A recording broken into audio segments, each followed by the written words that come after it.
शादी के बाद भी पत्नी का बॉयफ्रेंड।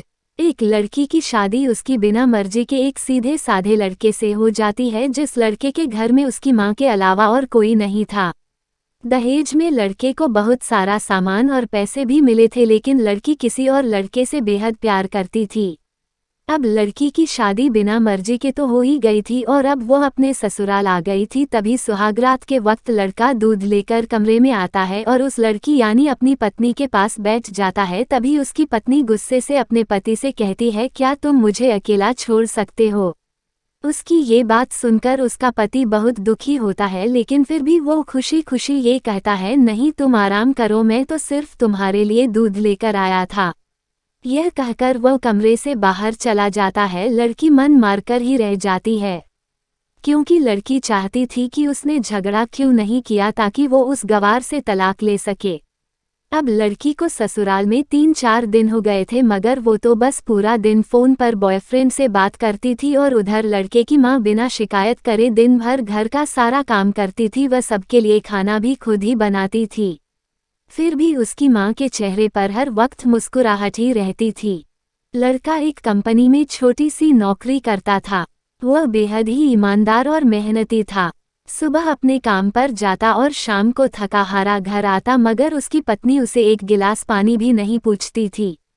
अब लड़के और लड़की की शादी को करीब 1 महीना हो गया था, मगर अब तक वह दोनों एक साथ कभी नहीं सोए थे। वैसे लड़का बहुत ही शांत स्वभाव का था, इसलिए वह अपनी पत्नी को कुछ भी नहीं कहता था। फिर भी वह अपनी पत्नी को खुद ही खाना डाल कर देता था, मगर उसकी पत्नी उसके साथ बैठकर खाना कभी भी नहीं खाती थी। वह अपना खाना अपने कमरे में अलग बैठकर खाती थी। लड़की को दहेज में एक स्कूटी भी मिली थी। लड़का जैसे ही अपने काम पर निकल जाता, उसके आधे घंटे के बाद ही लड़की भी अपनी स्कूटी लेकर अपने बॉयफ्रेंड से मिलने चली जाती थी और लड़के के आने से पहले ही वो अपने ससुराल वापस आ जाती थी। एक दिन लड़के की काम की छुट्टी थी और वह घर पर ही था, तो लड़की ने अच्छे भले खाने को भी गंदा कह के अपनी सासू माँ को उल्टा सीधा कहकर खाने को बाहर फेंक देती है। ये सब देखकर लड़के को बहुत ही गुस्सा आता है और वो गुस्से गुस्से में अपनी पत्नी पर हाथ उठा देता है, मगर उसकी माँ फिर भी अपने बेटे को ही डांटती है। इधर लड़की को झगड़े का एक बहाना ही चाहिए था, जो कि उसे मिल गया था। तभी वो बिना बोले अपनी स्कूटी लेकर अपने बॉयफ्रेंड के पास चली जाती है और अपने बॉयफ्रेंड के पास जाकर कहती हैं कि अब एक पल भी मुझे उस घर में नहीं रहना, आज उस गंवार ने मुझ पर हाथ उठाकर अच्छा नहीं किया। तभी उसका बॉयफ्रेंड कहता है, अरे तुमसे तो मैं कब से कहता हूँ कि तुम भाग चलो मेरे साथ कहीं दूर, मगर तुम हो कि आजकल पे ही लगी रहती हो। तब लड़की कहती है कि शादी के दिन मैं तुम्हारे पास आई थी तो तुम ही ने तो वापस घर लौटाया था मुझे। बॉयफ्रेंड ने कहा, खाली हाथ हम दोनों कहाँ तक भागेंगे, तुम ही बोलो, मैंने तुमसे कहा था कि कुछ पैसे और गहने साथ ले लो और तुम हो कि खाली हाथ ही मेरे पास आ गई थी। आखिर दूर एक नई जगह में जिंदगी की शुरुआत करने के लिए पैसे तो चाहिए ना।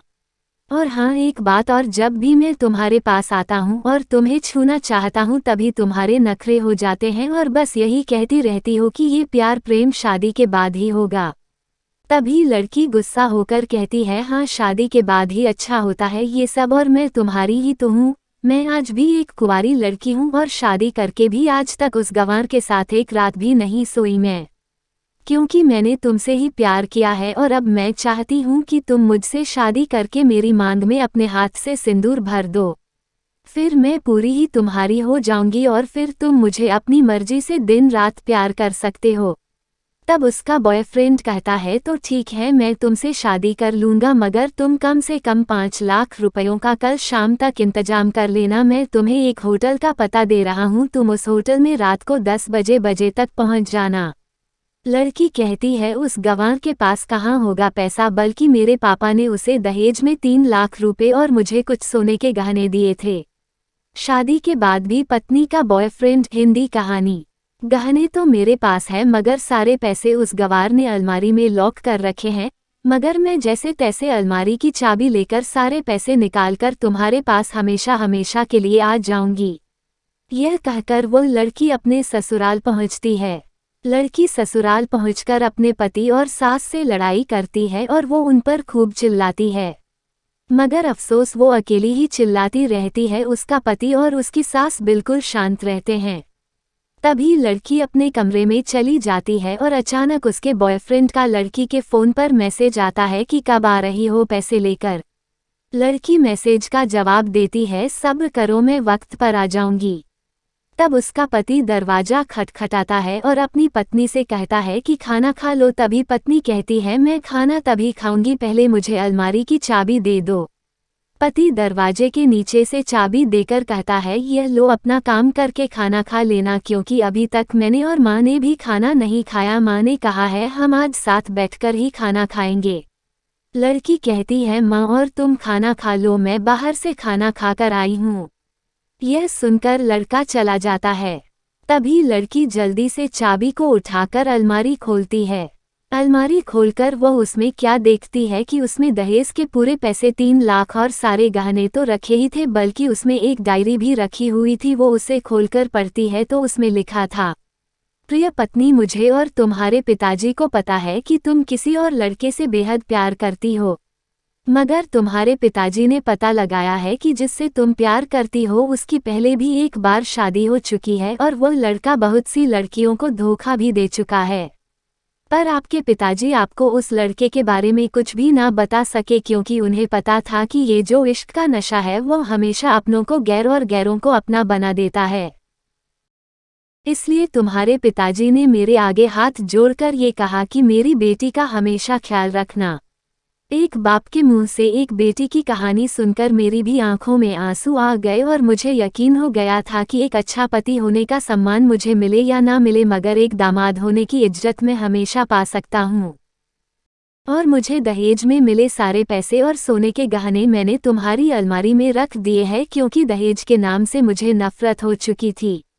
इस दहेज के ही कारण मैंने अपनी बहन और पिता को खोया था। और मेरे पिता के अंतिम शब्द भी यही थे कि किसी बेटी के बाप से कभी 1 रुपया भी दहेज ना लेना। शादी के बाद भी पत्नी का बॉयफ्रेंड। हिंदी कहानी। और उस डायरी में यह भी लिखा था कि तुम मुझसे आज़ाद हो और तुम कहीं भी जा सकती हो। डायरी के बीच के पन्नों में तलाक के पेपर रखे हैं, जहां मैंने पहले ही अपने साइन कर दिए हैं। जब तुम्हें लगे कि अब इस गंवार के साथ नहीं रहना, तब तुम भी इस तलाक के पेपर पर साइन करके अपने सारे पैसे और जेवर लेकर जा सकती हो। लड़की डायरी पढ़कर हैरान थी और परेशान भी थी। ना चाहते हुए भी उसके गंवार पति के शब्दों ने उसके दिल को छू लिया था। अब वो न चाहते हुए भी गंवार पति के अनदेखे प्यार को वह महसूस करने लगी थी। वह फूट फूट के रोने लगी। डायरी में आगे लिखा था कि मैंने तुम्हें इसलिए मारा क्योंकि आपने माँ को गाली दी, और जो बेटा खुद के आगे अपनी माँ की बेइज्जती होते सहन कर ले, फिर वह बेटा ही कैसा। शादी के बाद भी पत्नी का बॉयफ्रेंड। हिंदी कहानी। इसलिए मुझे माफ़ कर देना, क्योंकि मेरे लिए माँ का दर्जा सबसे बड़ा है और आपको मैं दुल्हन बनाकर अपना हमसफ़र बनाने लाया हूँ। आपसे ज़बरदस्ती करने नहीं। आपको मुझसे प्यार हो ना हो, लेकिन मैं अंत तक सिर्फ आपसे ही प्रेम करता रहूँगा। अब फैसला तुम्हारे ही हाथों में है। अब लड़की दुल्हन बन चुकी थी और उसकी आंखों से आंसू बह रहे थे। अचानक लड़की के बॉयफ्रेंड का फ़ोन आता है। तभी गुस्से में लड़की अपने फ़ोन को स्विच ऑफ करके फ़ोन का सिम कार्ड तोड़ देती है।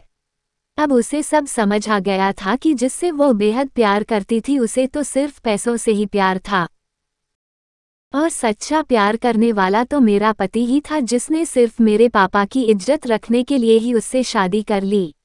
और उसे मेरा एक बॉयफ्रेंड है पता होने के बाद भी मुझसे इतना प्यार किया। मैं अपने पति का प्यार क्यों नहीं समझ पाई। यह सब सोचकर वह रोती रही। फिर उसने रोते हुए अलमारी का सारा सामान जैसा था वैसे ही रखकर ना जाने कब सो गई। शादी के बाद भी पत्नी का बॉयफ्रेंड। हिंदी कहानी। अगले दिन उसकी पत्नी सुबह देर से जागी, तब तक उसका पति ऑफिस जा चुका था। तभी पहले नहा धोकर उसने साड़ी पहनी, फिर लंबा सा अपनी मांग में सिंदूर लगाया, जबकि पहले एक बिंदी जैसी साइड पर सिंदूर लगाती थी ताकि कोई लड़का ध्यान ना दे और किसी को ये पता ना चल जाए कि वह एक शादीशुदा है। मगर आज तो 10 किलोमीटर से भी दिखाई दे ऐसी लंबी और गाढ़ी सिंदूर लगाई थी। फिर उसने अपना मंगलसूत्र पहना और किचन में जाकर सासू माँ को जबरदस्ती कमरे में आराम करने देती है और खुद अकेली सबका खाना बनाती है। पहले सासू माँ को खाना खिलाती है और फिर अपने पति को फोन करके उसके ऑफिस का पता पूछती है। शादी के बाद भी पत्नी का बॉयफ्रेंड। हिंदी कहानी। उसका पति उसको ऑफिस का पता देते हुए सोचता है कि कहीं उसकी पत्नी ने तलाक देने का फैसला तो नहीं कर लिया, मगर उसे कहाँ पता था कि वो अब सुधर गई है और उसे ही अपना पति मान चुकी है। इतने में ही उसकी पत्नी स्कूटी लेकर उसके ऑफिस खाना लेकर पहुंच जाती है। पत्नी को देखकर पति हैरान हो जाता है। तभी वह अपनी पत्नी से पूछता है, सब ठीक है ना, माँ ने तुमसे कुछ कह तो नहीं दिया? उसका पति सवाल पर सवाल पूछे जा रहा था। तभी अचानक पत्नी सबके सामने अपने पति के सीने से लिपट जाती है और उससे कहती है कि सब ठीक है मगर मुझे तुमसे कुछ कहना है। पति कहता है, हाँ कहो। तब पत्नी सबके सामने कहती है, आई लव यू मेरे प्यारे पति, आई लव यू फॉरएवर। यह सुनकर ऑफिस के सभी लोग हैरान होकर खड़े हो जाते हैं और जोर जोर से तालियां बजाने लगते हैं। तब पत्नी सबके सामने अपने पति का हाथ पकड़ के कहती है कि अब 1 महीने तक मेरे पतिदेव ऑफिस में दिखाई नहीं देंगे। ऑफिस के सभी लोग पूछते हैं, क्यों? तब लड़के की पत्नी कहती है, क्योंकि हम दोनों लंबी छुट्टी पर जा रहे हैं। पति पत्नी से कहता है, तुम्हें क्या हो गया? तभी पत्नी पति से कहती है, मुझे तुमसे सच्चा प्यार हो गया। ये कहकर वो उसके सीने से दोबारा इस तरह लिपट जाती है जहां से वो अपने गंवार पति से कभी भी जुदा ना हो पाए। तभी उसका पति भी बहुत खुश हो जाता है और फिर वो दोनों अपने घर चले जाते हैं और खुशी खुशी अपना जीवन बिताते हैं और हमेशा खुश रहते हैं।